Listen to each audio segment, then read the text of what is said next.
Batman halkının sağlam aile yapısını hedef alıp kendisine benzetmeye çalışan Cumhuriyet Gazetesi yazarı Işıl Özgentürk kızlarımız hakkında mesnetsiz şeyler yazmış, iftiralarda bulunmuştur.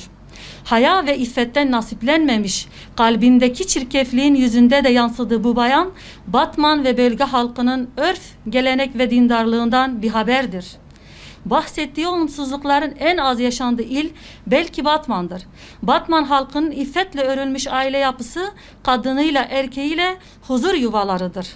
Cumhuriyet Gazetesi ve yazarlarının aslında temennisi olan bu çirkeflikler elhamdülillah Batman kadını ve aile yapısına istedikleri ölçüde sirayet etmemiştir. Biz var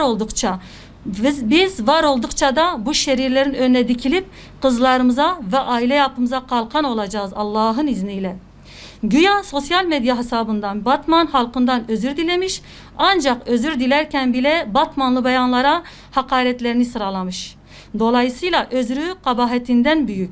Bu meymenetsiz kadını ve gazetesini kınıyor, Batman halkının bu iftiralardan beri olduğunun altını çiziyorum.